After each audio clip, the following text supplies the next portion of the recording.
সবচেয়ে বড় বড় ব্র্যান্ডগুলোর মালিক কারা বলেন তো? পৃথিবীর সবচেয়ে বড় বড় ব্র্যান্ডগুলোর মালিক কারা? সব মুসলমান। আপনি যদি লিভার ব্রাদার্সের কথা বলেন তাহলে কি? আপনি যদি অ্যাপলসের কথা বলেন, এমনকি অ্যামাজন, এটা তো একটা মার্কেটিং প্লেস, অথবা আলিবাবা, এগুলো সব মুসলমানরা তৈরি করছে, মানে অমুসলমানরা। সব কিছু, সকল ব্র্যান্ডের মালিক তারা। তাহলে আমরা কি করলাম? আমরা কেবল খাই, ঘুমাই আর টয়লেটে যাই, এর বাইরে কোনো কাজ নাই। এখন তো টয়লেটে যাওয়ার জন্য, আগে তো অন্তত আপনি টয়লেটে যাওয়ার জন্য বাসার বাইরে যাওয়া লাগতো, এখন তো বাসার বাইরে না, একেবারে বিছানার সাথে টয়লেট। কয়েকদিন পরে এমন টয়লেট বের হবে যে আপনি যেখানে শুইতেছেন ওইখানে টয়লেটের ব্যবস্থা হয়ে যাবে, বাইরে আর আপনার যাওয়ার দরকার নাই। কি প্যাথেটিক জীবন ব্যবস্থা! মুসলমানদের তো এটা করার কথা ছিল না। আল্লাহ তাআলা আপনাকে নির্দেশ করেছেন, ফাইজা কুদিয়াতিস সালাতু ফান্তাশিরু ফিল আরদি ওয়াবতাগু মিন ফাদলিল্লাহ। নামাজ শেষ মসজিদে বসে থাকা যাবে না। ওমর রাদিয়াল্লাহু তাআলার যুগে একদল যুবক নামাজের পর মসজিদে বসেছিলেন। ওমর লাঠি এনে তাদেরকে পিটাচ্ছেন, এখানে বসে আছো কেন? বলে আমরা এখানে এমনি বসে আছি, আল্লাহ জিকির করছি।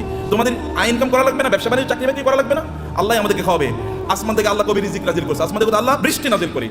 বৃষ্টিকে জমিনের ফসলের জমিতে নিয়ে তারপরে ফসল উৎপাদন করা লাগে, তোমাকে সেটা করতে হবে। লাঠি নিয়ে এসে তাদেরকে পিটিয়ে বের করে দিয়েছে, যাও চাষাবাদ করো, ফসল উৎপাদন করো, চাকরি বাকরি করো, ব্যবসা বাণিজ্য করো, এটাই তোমাদের কাজ। আল্লাহ সুবহানাহু ওয়া তাআলা কোরআনে সূরাতুল মুজাম্মিলে দুই ধরনের লোকের কথা বলেছেন। দুই ধরনের লোক তারা যুদ্ধে লিপ্ত আছে। এক ধরনের লোক তারা আল্লাহর রাস্তায় জিহাদ করছে, আল্লাহর দ্বীনকে প্রতিষ্ঠা করার জন্য। আরেক দল লোক তারা টাকা পয়সা ইনকাম করার জন্য যুদ্ধ করছে। কারণ টাকা পয়সা যদি না থাকবে তাহলে মসজিদ নির্মাণ করবেন কোত্থেকে, মাদ্রাসা নির্মাণ করবেন কোত্থেকে, আর যারা যুদ্ধ করবে তাদের জন্য অস্ত্র কিনবেন কোত্থেকে। করার জন্য you need some people who will support this people. আপনি একদল লোক যারা এই সাপোর্ট দেবে আপনাকে, তাদের অর্থ থাকা লাগবে। এবং এই কারণে আল্লাহ তাআলা বলেছেন, ওয়াইদু লাহুম মাসতাতা'তু মিন কুওয়াতিন ওয়া মিন রিবাতিল খায়র। আল্লাহ তাআলা তার রাসূলকে বলেন, আপনি বলে দেন ওরা যেন ঘোড়ার আস্তাবল তৈরি করে, ওরা যেন ঘোড়া প্রোডাকশনের জন্য হাউস তৈরি করে। ঘোড়া প্রোডাকশন হাউস তৈরি করতে হলে কি লাগবে আপনি জানেন? আপনাকে ফার্ম তৈরি করতে হবে, ঘোড়ার ফার্ম। ঘোড়ার ফার্মে লাগে কি? ঘোড়ার ফার্মে লাগবে তাহলে ঘোড়াকে প্রজনন করার জন্য একটা পদ্ধতি লাগবে, রিপ্রোডাকশন প্রসেস লাগবে, এবং ডাক্তার লাগবে, কারণ এখানে বিভিন্ন ধরনের রোগ তৈরি হবে, রোগের চিকিৎসা করার জন্য। আবার এগুলো কি খাবারের জন্য ব্যবস্থা লাগবে, এগুলো খাবার আসবে কোথা থেকে? আরেকটা ইন্ডাস্ট্রি তৈরি হবে, যেমন এখন ফিশ ইন্ডাস্ট্রি তৈরি হবে। আবার এগুলোকে বিক্রি করার জন্য বাজার তৈরি হবে, মার্কেট প্লেস, বিশাল মার্কেট প্লেস। এবং সেখানে আবার কি ক্রেতা লাগবে, বিক্রেতা লাগবে। সেখানে আপনার ট্রেডার লাগবে, যারা ট্রেডিং করবেন এরকম লোকেরা লাগবে, যারা উৎপাদন করবে তারা লাগবে। আবার এদেরকে লালন পালন করার জন্য এই ঘোড়াগুলো একদল প্রশিক্ষিত লোক লাগবে, যারা সার্ভিসম্যান, যারা সার্ভিস দেবেন। আবার এদেরকে মার্কেটে নিয়ে যাওয়ার জন্য একদল আপনার এজেন্ট লাগবে, অথবা আপনার যেমন এখানে এজেন্সি নিয়ে আপনার কাজ করছেন, এরকম আলাদা কিছু লোকেরা লাগবে যারা এগুলো নিয়ে যাবে এবং এগুলো তারা মার্কেট প্লেসে ব্যবহার করবে। ফলে আপনি যখনই আল্লাহ তাআলা বলেছেন যে আপনি ঘোড়ার আস্তাবল তৈরি করেন, ফার্ম তৈরি করেন, ফার্ম তৈরি করা মানে বিশাল ইন্ডাস্ট্রি তৈরি করা। এবং এই ইন্ডাস্ট্রির কথা মুসলমানরা বুঝেছেন। প্রায় 1200 বছর জুড়ে, রাসূলের আগমনের পর থেকে শুরু করে 1200 বছর জুড়ে গোটা পৃথিবীর সকল প্রায় ইন্ডাস্ট্রির মালিক ছিল মুসলমানরা, অধিকাংশ ব্র্যান্ডের মালিক ছিল মুসলমানরা। কিন্তু আমরা যখন এই ব্র্যান্ড থেকে বের হয়ে গেলাম, যখন আমরা মনে করলাম আমরা ওই যে বৈরাগী জীবন যাপন করলাম, খ্রিস্টানদের মতো বৈরাগী জীবন যাপন করা শুরু করে দিলাম। না, আমি মাওলানা সাহেব, আমি ইমাম সাহেব, আমি কেবল আজান দিব, আমার যা পয়সা লোকেরা যা দান সাদাকা করে, এই দান সাদাকা খাই আমি বাঁচবো, এইরকম মানসিকতা যখন আমাদের তৈরি হয়ে গেল, আমি যাকাত খাবো, এইরকম মানসিকতা যখন তৈরি হয়ে গেল, তখন আমাদের কাছ থেকে চলে গিয়েছে অন্যদের কাছে নেতৃত্ব। পৃথিবী তারাই নেতৃত্ব প্রদান করে যাদের হাতে টাকা থাকে, এটা মনে রাখবেন। যাদের হাতে অর্থ থাকে তারাই পৃথিবী নিয়ন্ত্রণ করে। আমেরিকা কেন সুপার পাওয়ার? তাকে কেন ব্রিটিশরা সুপার পাওয়ার ছিল? কেন ফ্রান্স সুপার পাওয়ার? কেন ইউরোপ সুপার পাওয়ার? অথবা কেন এখন চায়না সুপার পাওয়ার হয়ে যাচ্ছে? কেন ইন্ডিয়া সুপার পাওয়ার হয়ে যাচ্ছে? আমরা কেন হতে পারছি না? It is only because we don't possess money, property. সম্পদ আমাদের কাছে নাই, টাকা আমাদের কাছে নাই। আমরা ভিক্ষা করলে ওদের কাছে ভিক্ষা করা লাগে। বাংলাদেশের উন্নয়নের জন্য টাকা আসে কোথা থেকে? আমেরিকা থেকে, ইউএস থেকে, অথবা ইউএসএইড দেবে, ইউএন দেবে, অথবা ওয়ার্ল্ড ব্যাংক দেবে ইত্যাদি। ওগুলো কি আমাদের কি দেয়? সাদাকাই তো দেয়, জাকাত। মানে জাকাত হতে তারা দেয় না, তারা সাদাকা দেয়, তারা চ্যারিটি করে, তারা দান করে আমাদেরকে। আর দান করা হাত, এই হাতই গোটা পৃথিবী নিয়ন্ত্রণ করবে। যে হাত দান গ্রহণ করে, এই হাত পৃথিবী কোনোদিন নিয়ন্ত্রণ করতে পারে না।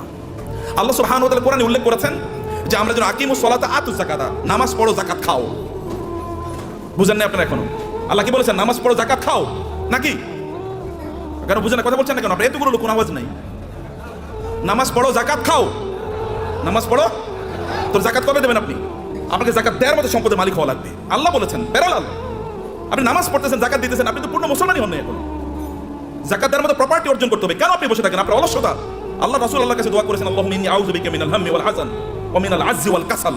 হে আল্লাহ, আমি অক্ষম অথবা অলস, এই দুটো থেকে আল্লাহর কাছে তিনি আশ্রয় চেয়েছেন। আমি অক্ষম যে আমি আয় ইনকাম করতে পারি, আমি অলস, আমি ইনকাম করার জন্য বাস রাস্তায় বের হই না, আমি বাজারে যাই না, আমি মানে প্রোডাকশন হাউস তৈরি করি না, অথবা আমি ট্রেডিং সেন্টার তৈরি করি না, আমি বসে থাকি আর খাই, এবং আমি তোমার কাছে মান্না সালোয়ার জন্য দোয়া করি, তুমি আমার জন্য মান্না সালোয়া পাঠাইও।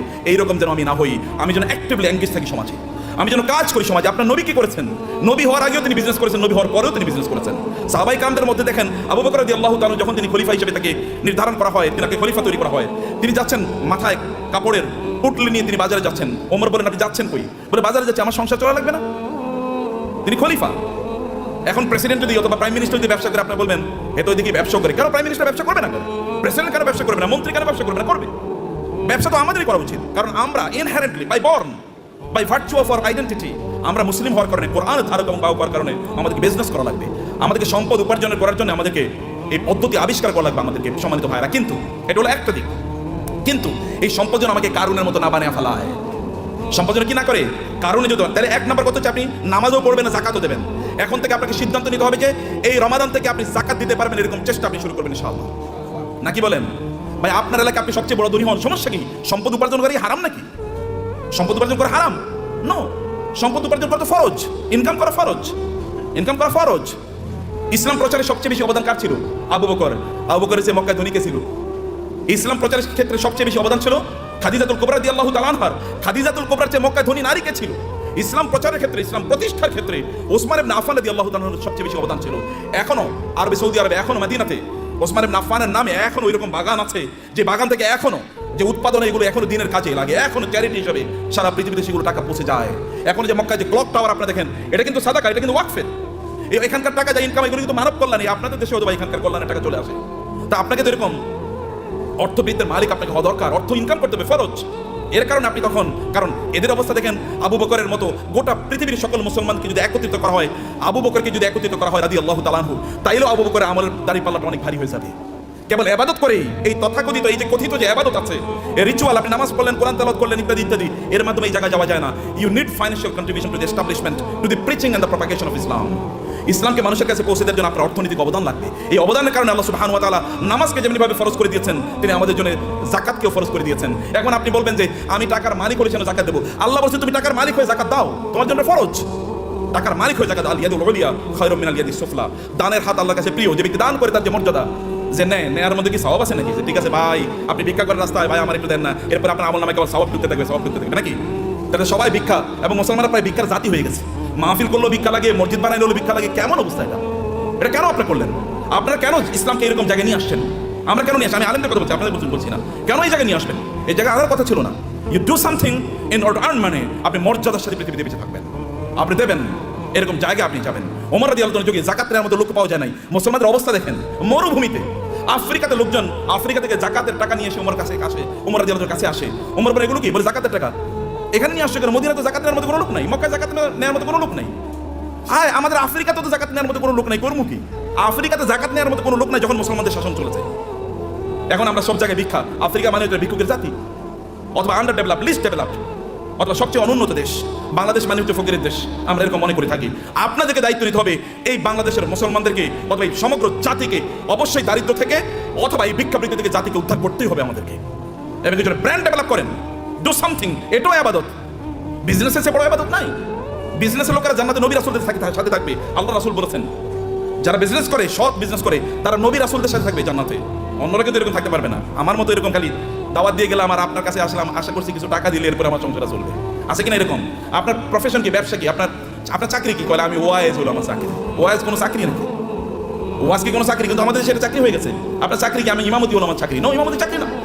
আমার এরকম হতে করছেন, আমার সাইড বিজনেস আছে, বাকি কাজগুলো আমি এভাবে করি। প্রিয় ভাইরা, বলছিলাম 10 মিনিট, 10 মিনিট হয়ে গেছে। আচ্ছা, লাস্ট 2-3 মিনিট আপনাদেরকে শেষ করে দিই। তার মধ্যে ইয়ার না ভাই আছেন, যে শেখ আছেন, ওনার কথা বলবেন। আপনারা তো প্রচন্ড রাগান্বিত পৃথিবীতে, তাই না? রাগ করছেন তো কথা শুনে? আচ্ছা, পেছন থেকে কানো আওয়াজই শুনি না, ঘটনা কি? এই পিছনে একটু ক্যামেরাটা ধরেন তো দেখি, সবাই আছে কিনা জীবিত। জীবিত আছেন নাকি? মাশাআল্লাহ মাশাআল্লাহ মাশাআল্লাহ। একটু হাতটা নাড়ান তো দেখি, হাতের ব্যায়াম হোক। গুড, ঠিক আছে, নামান, হাত নামান। ভাইরা আমার, সম্পদের মালিক হওয়ার জন্য আমি আপনাকে অনুপ্রাণিত করছি। আপনার সম্পদের মালিক হন, কিন্তু সম্পদের মালিক কারুনের মতো হওয়ার জন্য করবেন না। আল্লাহ সুবহানাহু ওয়া তাআলা সূরাতুল কাসাসে কারুনের ঘটনা বলেছেন। যদি সময় পান তাহলে আজকে বাসায় গিয়ে সূরাতুল কাসাসে এই কারুনের আয়াতগুলো, যেখানে আল্লাহ তাআলা বলেছেন ইন্না কারুনা, আয়াত নাম্বার হচ্ছে 40 থেকে শুরু করে 76 থেকে শুরু করে কারুনের ঘটনা পড়বেন। সূরাতুল কাসাস। ইন্না কারুনা কানা মিন কওমি মূসা ফাবাগা আলাইহিম ওয়া আতাইনাহু মিনাল কুনুজি মা ইন্না মাফাতিহাহু লাতানূ বিল উসবাতি উলিল কুওয়া ইয ক্বালা লাহু কওমুহু লা তাফরাহ ইন্নাল্লাহা লা ইউহিব্বুল ফারিহিন। আল্লাহ সুবহানাহু ওয়া তাআলা বলেছেন কারুনের গল্প আমাদেরকে বলছেন। তাহলে আমার আলোচনা দুটো পার্ট, এর একটা পার্ট আমি শেষ করলাম। আপনাদেরকে সম্পদের মালিক হতে হবে, প্রচুর পরিমাণ সম্পদের মালিক হতে হবে, যেন মানুষ যেন না বলে মুসলমানরা ভিক্ষুকের জাতি। আপনি যেন দিতে পারেন, অন্যরা যেন আপনাদেরকে দেখে বলে যে না, এটা মুসলমান, এর মতো হতে হবে, আপনি তার মতো হতে। এখন আমরা এক্সাম্পল দিতে গিয়ে এখন আমরা ধরেন তৌহিদ ভাই ছাড়া আর কাউকে এক্সাম্পল দেওয়ার মতো লোক পাচ্ছি না।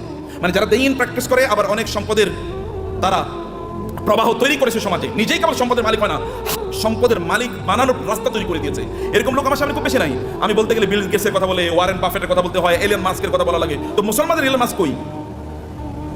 মুসলমানদের যদি আপনি দেখেন বিভিন্ন আরবের যে সকল শেখরা আছে, ওই যে আরবের রাজা বাদশারা, কেবল ওদের নাম শুনলেই শোনা যায় ওই দেশে তার বিশাল একটা কি আছে, একটা রেস্ট হাউস আছে, ওইখানে ওই সমুদ্রের তীরে তার বিশাল একটা বাংলো আছে, হাবিজাবি ইত্যাদি ছাড়া কিছুই আলোচনা শুনি না। আর যখন আপনি এলন মাস্কের কথা শোনেন তখন আপনি শোনেন যে ও ওই যে ইয়ের দেশে, চাঁদের দেশে এখন জায়গা বেচতেছে, জায়গা বিক্রি করতেছে, ওইখানে কি করে? অথবা বাংলাদেশে তার স্টার লিঙ্ক আসবে, গ্রাম অঞ্চলে সুপার স্পিডে আপনি ইন্টারনেট পাবেন। অথবা টেসলার মাধ্যমে এমন গাড়ি তৈরি করছে ওখানে কোনো কি লাগবে না, ড্রাইভার লাগবে না। এরকম একটা কথা বলেন তো আপনি মুসলমানদের, এটা কেমন জাতি? 300 কোটি মুসলমান বলা হয়, অথবা কমপক্ষে তো 200 কোটি। গোটা পৃথিবীতে মানুষ 800 কোটি, এর মধ্যে প্রায় 250 কোটি মুসলমান। 250 কোটি মুসলমান একটা টেসলার মতো জিনিস তৈরি করতে পারলো না, একটা আইফোনের মতো প্রোডাক্ট তার নাই।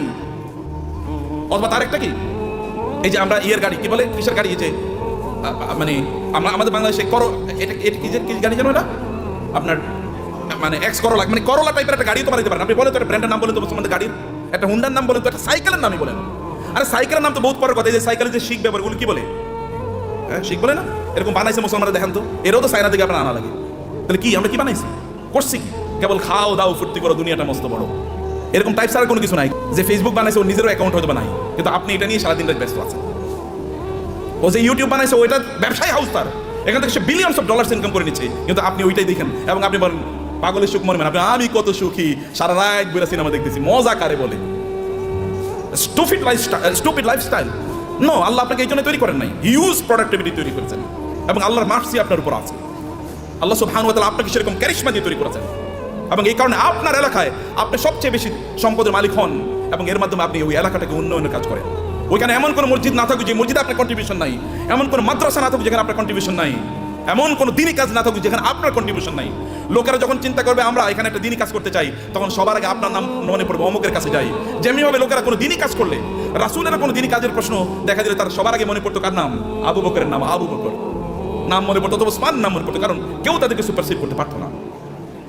সম্মানিত ভাইয়েরা এবং বোনেরা, সে কারণে পজিটিভলি অ্যাক্টিভলি সময় কাটান। মনে রাখবেন প্রত্যেকটা সেকেন্ডের জন্য আল্লাহকে জবাবদিহি করতে হবে আল্লাহর কাছে। আল্লাহর কাছে আপনাকে জবাবদিহি করতে প্রত্যেকটা সেকেন্ডের জন্য। ওয়াল আসরি ইন্নাল ইনসানা লাফি খুসর, মানুষ সৃষ্টিগতভাবে বিপদের মধ্যে আছে। ইন্নাল ইনসানা লাফি খুসর, তবে ইল্লাল্লাযিনা আমানু ওয়া আমিলুস সালিহাত, যারা ঈমান এনেছে, ঈমান আনার উপর ভালো কাজ করছে। যাকাত যদি ইসলামের তৃতীয় স্তম্ভ হয়, আমরা বলি নামাজ রোজা, নামাজ রোজা, আল্লাহ বলেছেন নামাজ জাকাত, নামাজ জাকাত, নাকি আমরা কি বলি? নামাজ রোজা, কিন্তু আল্লাহ কি বলেছেন? নামাজ জাকাত। আপনি দুটোকে একসাথে বলেছেন। এই দুটোকে একসাথে আপনাকে যদি আপনি করতে পারেন, তাইলে তো আপনি ইসলামের 5টা স্তম্ভ আপনি পালন করলেন। আপনি 5টা স্তম্ভ কয়জন পালন করছেন এর মধ্যে আপনি বলেন, কেন 5টা স্তম্ভ আপনি পালন করলেন না? এই 5টা স্তম্ভের উপর ঘর নির্ভর করে, এই গোটা ইসলাম নির্ভর করছে 5টা স্তম্ভের উপর। আপনি কেন হজ করতে পারলেন না? আপনি কেন জাকাত দিতে পারলেন না? এই দুটো তো ইসলামের স্তম্ভ। আপনি কেবল নামাজ পড়িয়ে তেলে জান্নাতুল ফেরদাউসে চলে যেতে পারবেন নাকি? নো, অসম্ভব। সবগুলো একসাথে করে আপনি এমন একটা বিল্ডিং বানালেন, একটা ইয়ের উপর, পিলারের উপর। এই বিল্ডিং কি পৃথিবীর সবচেয়ে স্থায়ী বিল্ডিং হবে? পিলার একটা মাত্র, যে কোনো সময় ধসে পড়ে যেতে পারে। শুধু নামাজের উপর নির্ভর করলেন, যে কোনো সময় ধসে পড়ে যেতে পারে। অতএব সবগুলোর উপর আপনার দিনকে প্রতিষ্ঠিত করা লাগবে।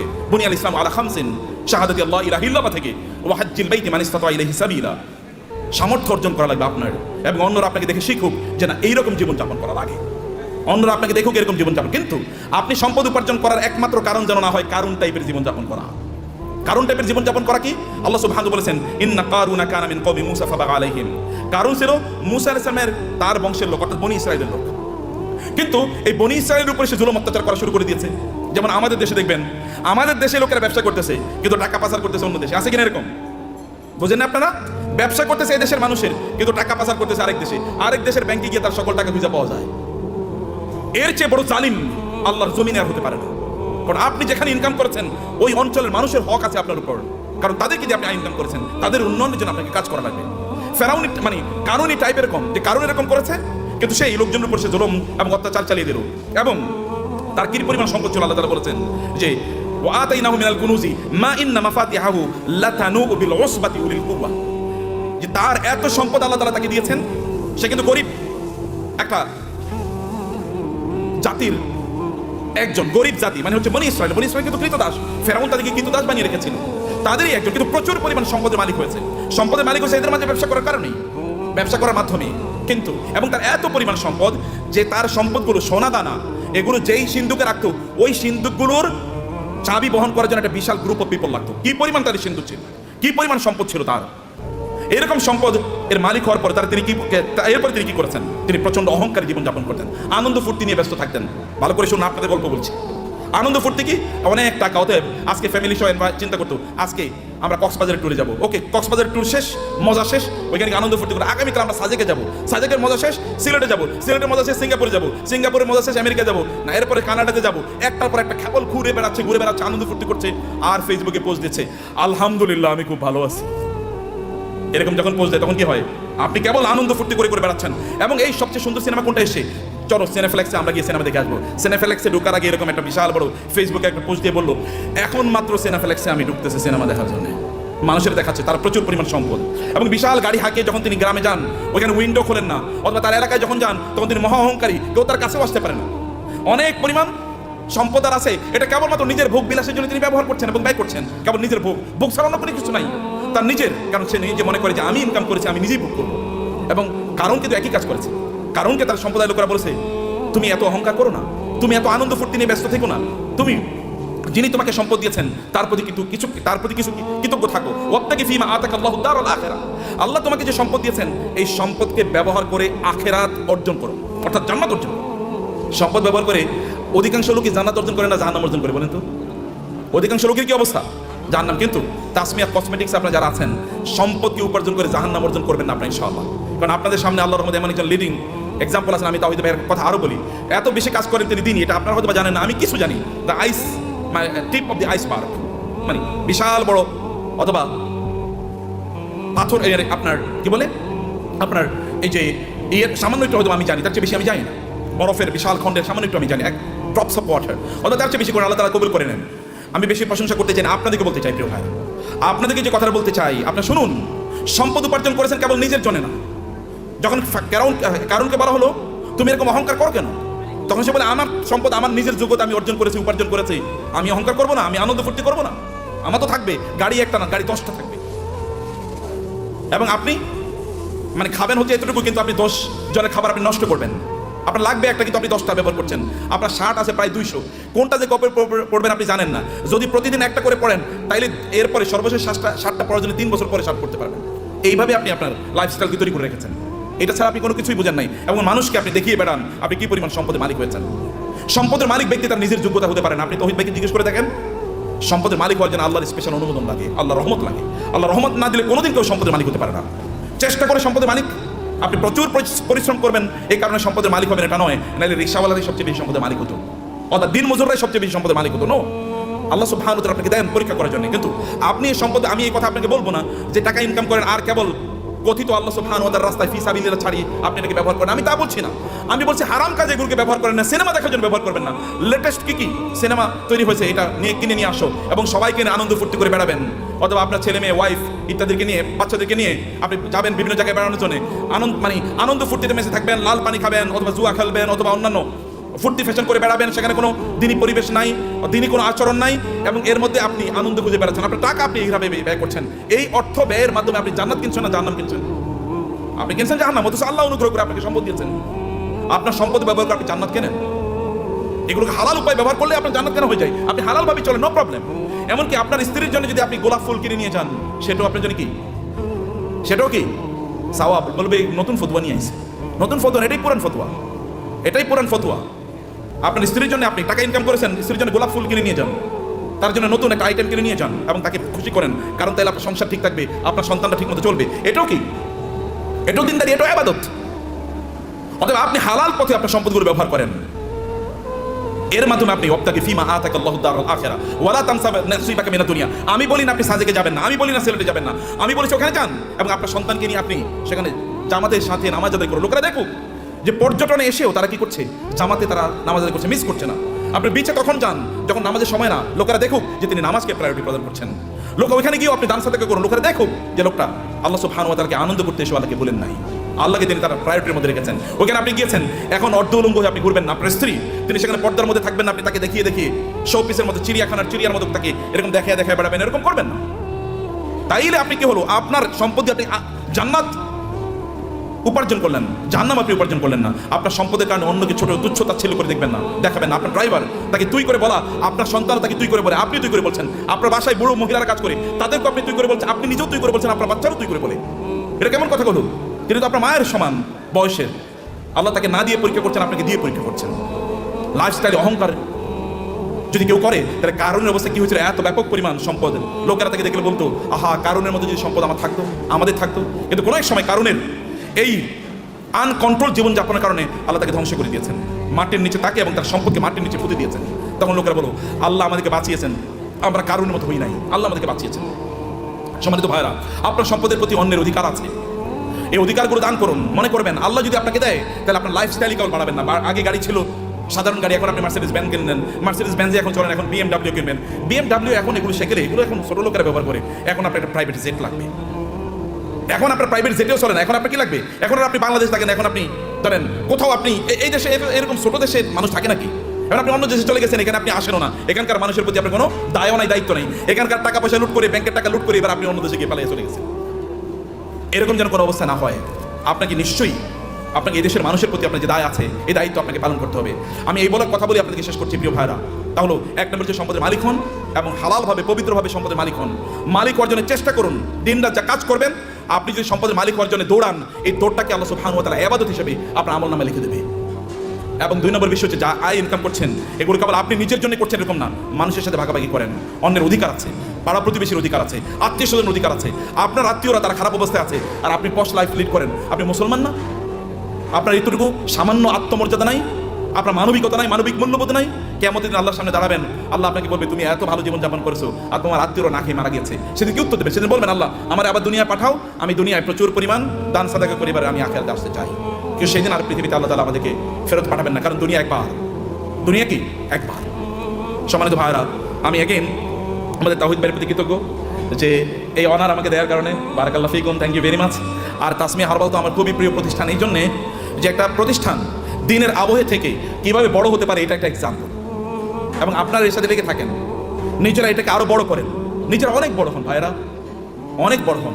এই গোটা পৃথিবীর সম্পদ যদি ভালো মানুষের হাতে থাকে, তাইলে কি ওগুলো দিয়ে সিনেমা বানাইবো বলুন তো? আচ্ছা, আমাদের তৌহিদ ভাই কি ওনার টাকা দিয়ে সিনেমা বানাইবো কোনোদিন? নাটক বানাবে? LGBTকে প্রমোট করবে? অশ্লীলতাকে প্রমোট করবে? কোনো কিছু করবে না। হলে ভালো কাজে চলবে, অথবা এই যে আপনাদের জন্য ব্যয় হবে, অথবা দেশের উন্নয়নে সেটা কাজে লাগবে। এরকম মানুষের হাতে সম্পদ থাকা উচিত, এবং আপনি নিজকে ওরকম একজন রোল মডেল তৈরি করেন, এরকম একজন মানুষের পর। এটা কিন্তু আল্লাহর নির্দেশ। আমি কিন্তু আল্লাহর কথাগুলো আপনাকে বলে গেছি আমার ভাষায়, আল্লাহর ভাষায় তো আমি বলতে পারবো না, আমার ভাষায় আল্লাহর কথাগুলো আপনাদের ব্যাখ্যা করলাম। হে আল্লাহ, তুমি এই আয়োজনটাকে কবুল করে নাও, আজকের এই কনফারেন্সকে কবুল করে নাও, এই তাসমিয়া হারবালকে তুমি কবুল করে নাও আল্লাহ, এবং এটাকে বাংলাদেশের লিডিং বিজনেস হাউস হিসেবে কবুল করে নাও আল্লাহ। আল্লাহ, এখানে যারা এর সাথে সম্পৃক্ত আছেন বিভিন্নভাবে, আল্লাহ সবাইকে তুমি কবুল করে নাও আল্লাহ, এবং সবার ব্যবসার মধ্যে তুমি বারাকা দান করো আল্লাহ। আর এরা সবাই যেন অন্যদের জন্য রোল মডেল হতে পারে, অন্যদের জন্য আদর্শ হতে পারে আল্লাহ। সবাইকে তুমি সেই স্ট্রেংথ এবং স্টামিনা দান করো আল্লাহ। আমাদের সবাইকে আমাদের সম্পদ দিয়ে যেন আমরা আখিরাতে তোমার কাছে যেন একটা ঘর বানাতে পারি আল্লাহ, তোমার কাছে আমাদের জন্য ঘর বানাইয়া দিও। আমরা সেভাবে আমাদের সম্পদগুলোকে যেন ব্যয় করতে পারি, এবং অন্যের প্রতি আমাদের যে দায় আছে, দায়িত্ব আছে, মানুষের প্রতি আমাদের যে দায় আছে, সেটা যেন আমরা পালন করতে পারি। আমাদের সম্পদের কারণে যেন আমরা অহংকারী না হয়ে উঠি, আমরা কেবল যেন শো অফ না করি, আমি দেখাই যে আমার এরকম আছে এবং অন্যরা এটা দেখে ইনফেরিয়রিটি কমপ্লেক্স, এটা যেন না হয়। আপনি ভাবির জন্য বিশাল বড় গয়না কিনে নিয়ে গেলেন, এবার আপনার ওয়াইফ আরেকজনের, আপনার কোনো মানে তার কোনো কাজিনের অথবা তার কোনো বান্ধবীর অথবা অন্য কাউকে বললো, দেখো আমার স্বামী কিন্তু আমার এটা দিয়েছে। এরপরে উনি তো তার স্বামীর সাথে এবার ঝগড়া বিবাদ লাগলো, আমার বান্ধবীর স্বামী এরকম দিয়েছে, তুমি আমার দিলা না, তো তুমি তো আমার প্রতি জুলুম করছো, আমি তোমার বিয়া করে এই জীবনটা শেষ হয়ে গেল আমার। এটা শো অফ করার জন্য না, আল্লাহর প্রতি কৃতজ্ঞতা। যত আল্লাহ দেবেন তত কৃতজ্ঞতা বাড়িয়ে দেন। আল্লাহ আপনার মাথা উঁচু করে দিয়েছেন, যিনি মাথা উঁচু করে দিয়েছেন তার জন্য মাথাটা কি হবে? অবনত হবে, সেজদায় বেশি লুটিয়ে পড়তে হবে, তাইলে তিনি আপনার মাথাকে উঁচু করে দেবেন। থ্যাংক ইউ ভেরি মাচ, জাযাকুমুল্লাহ খায়র। আল্লাহ সুবহানাহু ওয়া তাআলা আমাদের সবাইকে অনেক অনেক কল্যাণ দান করুন, আল্লাহুম্মা আমিন। আজ ওয়াসাল্লাল্লাহু সুবহানাহু ওয়া তাআলা নবিয়ানা মুহাম্মদ ওয়া আলিহি ওয়া সাহবিহি আজমাইন। সুবহানাকাল্লাহুম্মা ওয়া বিহামদিক, আশহাদু আল্লা ইলাহা ইল্লা আনতা আস্তাগফিরুকা ওয়া আতুবু ইলাইক। ওয়াসসালামু